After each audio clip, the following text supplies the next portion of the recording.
وعلى آله وصحبه أجمعين. قال الله تعالى: شهر رمضان الذي أنزل فيه القرآن هدى للناس وبينات من الهدى والفرقان. وقال رسول الله صلى الله عليه وسلم: من صام رمضان إيمانا واحتسابا غفر له ما تقدم من ذنبه. Alhamdulillah, segala puji bagi Allah dengan izin dan kurnia-Nya. Dapat kita semua hadir ke rumah Allah Subhanahu wa taala pada petang ini, dan dapat kita bersama-sama menunaikan solat fardu zuhur secara berjemaah. Mudah-mudahan kita semua ini yang masih lagi melaksanakan ibadah puasa di bulan Ramadan yang mulia ini diberi ganjaran pahala yang berlipat kali ganda oleh Allah Subhanahu wa taala. Dan pada hari ini dah jatuh 29 Ramadan bagi tahun 1442 Hijrah. Jadi alhamdulillah kita telah berjaya melaksanakan ibadah puasa selama 28 hari. Dan ketika mana kita telah melaksanakan ibadah puasa selama 28 hari, yang mana hari yang ke-29, insya-Allah esok hari yang terakhir, maka kita kena ada muhasabah diri, menilai diri kita. Adakah puasa yang telah aku lakukan pada tahun ini terbaik, ataupun sebaliknya? Jadi kata-kata cerdik pandai ni ada yang disebut dalam satu riwayat: hasibu anfusakum qabla an tuhasabu. Hendaklah kamu menghisap diri-diri kamu. Kita hitung diri kita ni, aku ni macam mana hubungan aku dengan Allah Subhanahu wa taala. Solat aku, puasa aku, zakat, haji dan sebagainya. Sebelum kita ini dihitung ataupun dihisap oleh Allah Subhanahu wa taala. Kerana ada manusia berpuasa, alhamdulillah rajin, dia pulun puasa, itu bahasa kita lah pulun. Tetapi Nabi kata puasa yang dia pulun, kremulai yang dia pulun di waktu malam, hanyalah sia-sia. Yang ni yang kita takut. Berdasarkan satu hadis Nabi sallallahu alaihi wasallam yang diriwayatkan oleh Abu Hurairah radhiyallahu anhu, yang mana hadis ini disebut oleh ulama hadis isnaduhu sahih, yang mana sanadnya adalah sahih, yang mana baginda Nabi sallallahu alaihi wasallam bersabda: rubba sa'imin laisa lahu min siyamihi illa ju' wa rubba qa'imin laisa lahu min qiyamihi illa sahar. Jadi maksud hadis ini kalau kita renung, kita baca, menggetarkan hati kita ni. Yang mana Nabi SAW bersabda yang maksudnya, boleh jadi orang yang berpuasa itu tidak mendapat apa-apa daripada puasanya melainkan lapar sahaja. Dan boleh jadi orang yang berqiyamul lail itu, solat tarawih, solat tahajud, ada yang pergi solat tarawih 3 shift. Shift selepas solat isyak, ada lagi shift solat tarawih pukul 10.30 malam. Lepas tu dia ada pula masjid buat shift yang ketiga pukul 3 pagi. Jadi alhamdulillah tahun ni cukup meriah. Kita berpuasa dan melaksanakan qiyamul lail.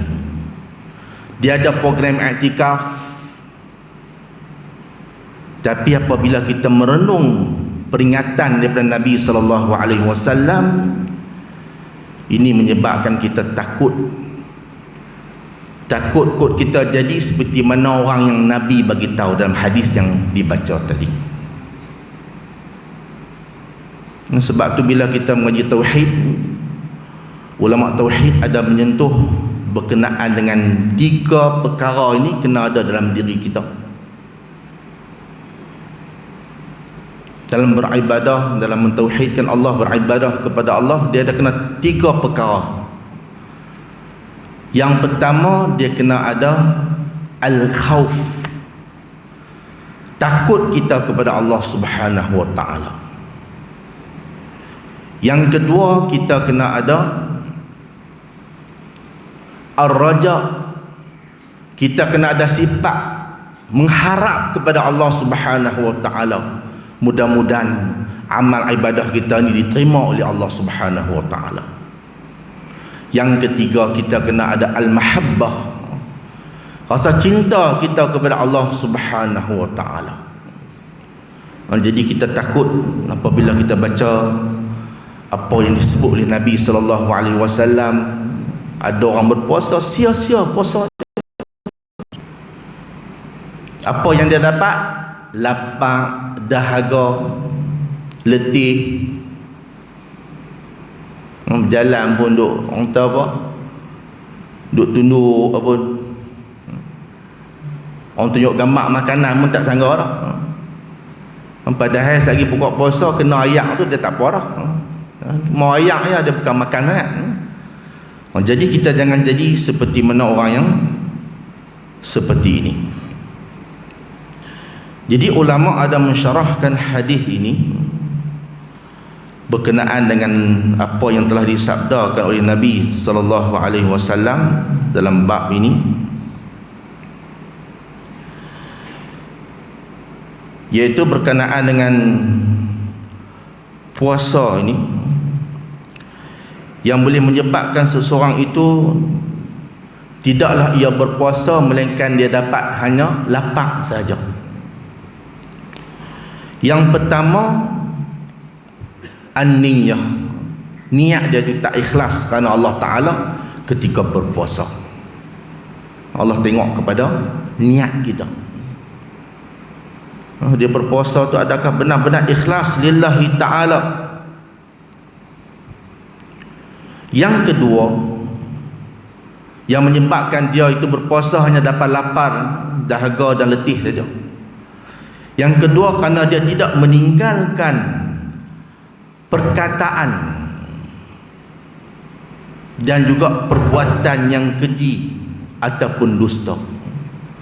Puasa tapi cakap tu cakap bohong kuat. Dia bohong ketika sebelum Ramadan lagi, masuk Ramadan pun cakap bohong dia. Dan dia bercakap perkara-perkara yang keji, maki hamun orang, cakap lucah, mengumpat, menfitnah. Kadang-kadang mulut dia tak bercakap, yang dia bercakap apa? Jari jemari. Dia ghibah, dia mengumpat di laman sosial, di Facebook, Twitter, Instagram dan sebagainya.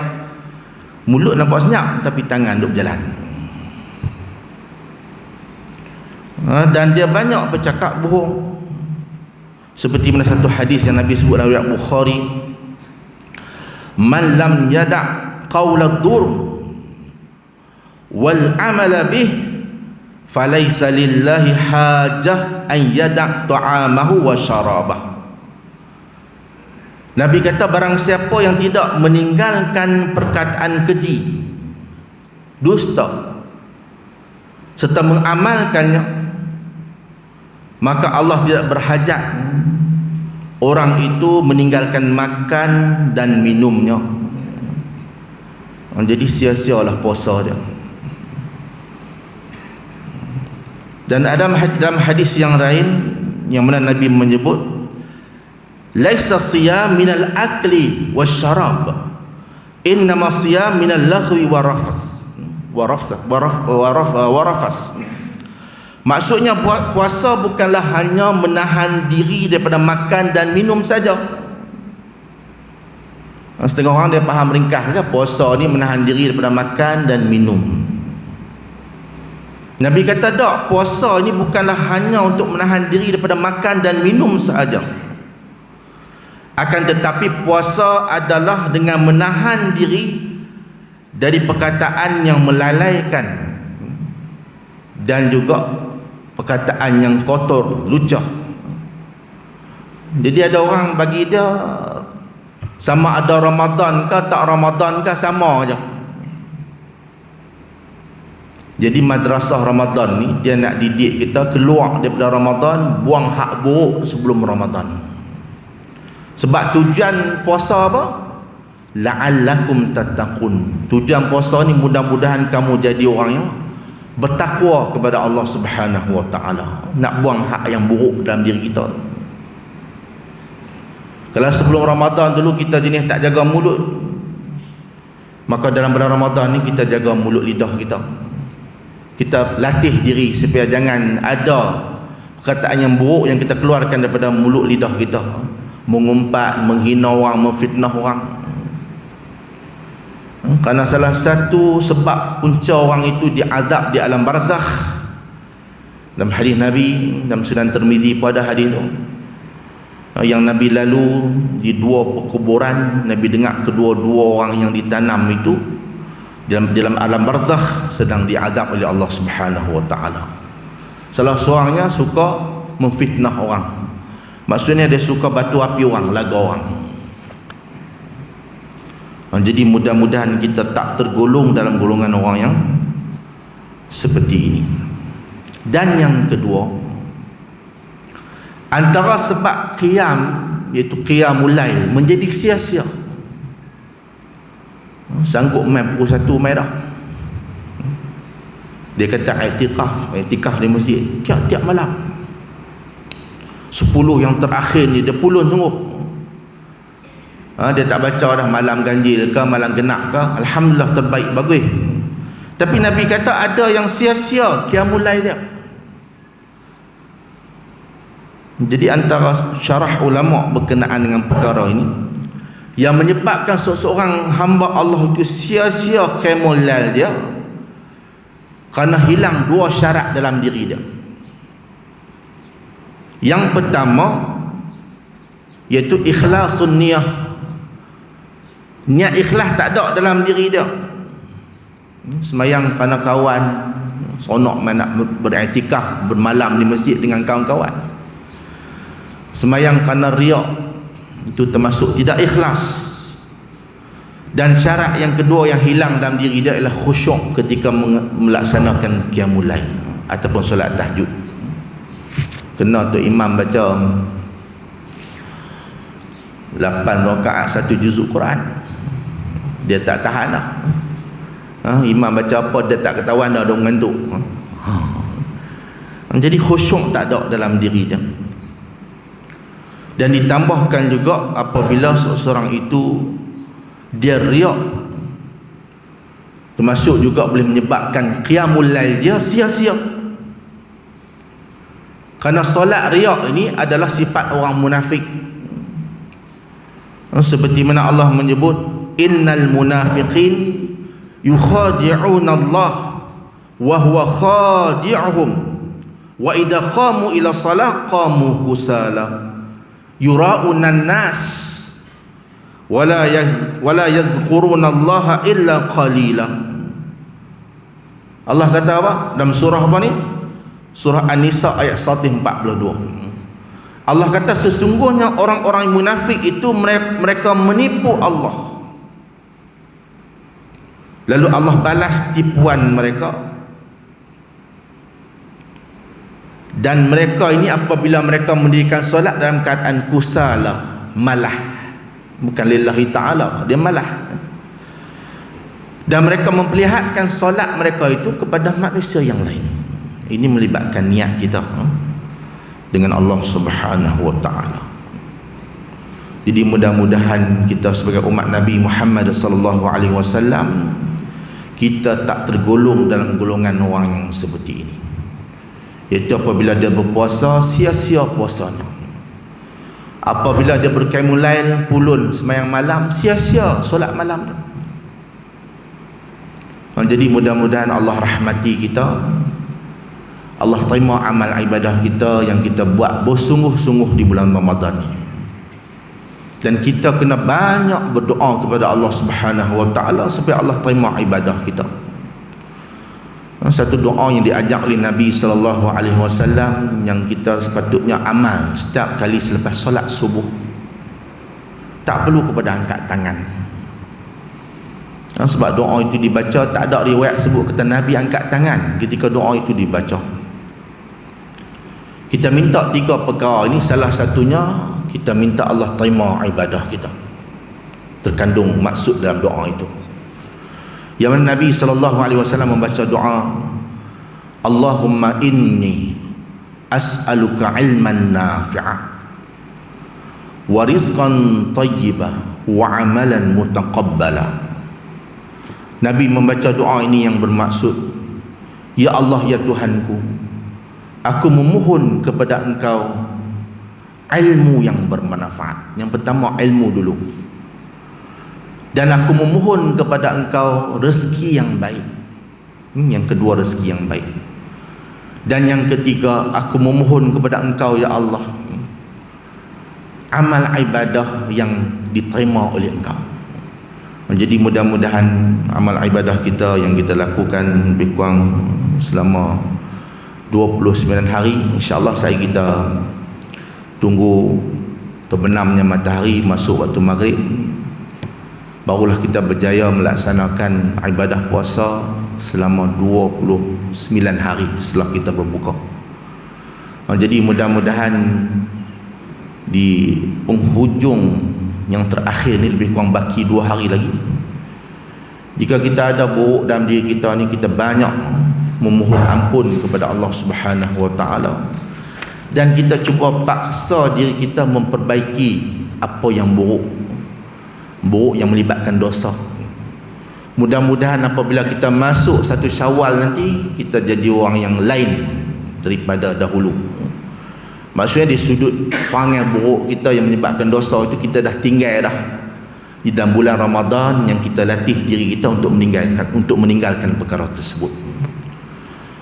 Dan mudah-mudahan seperti mana kelebihan yang Nabi sebut, orang yang mengeluarkan zakat fitrah juga, dia menjadi pembersih kepada seseorang yang berpuasa daripada perbuatan yang melalaikan dan perkataan yang keji. Jadi mengeluarkan zakat fitrah itu salah satu kelebihan dari itu. Salah satu kelebihannya ialah pembersih diri kepada orang yang berpuasa daripada perbuatan yang melalaikan dirinya dan perkataan-perkataan yang keji ketika dia sedang berpuasa. Jadi jangan lupa zakat fitrah. Jadi saya mohon maaf jika terkasar bahasa dan sebagainya. Inilah sedikit yang mampu saya sampaikan. Saya sudahi dengan tasbih kafarah. Subhanakallahumma wa bihamdika asyhadu an la ilaha illa anta astaghfiruka wa atubu ilaik. Wassalamualaikum warahmatullahi wabarakatuh.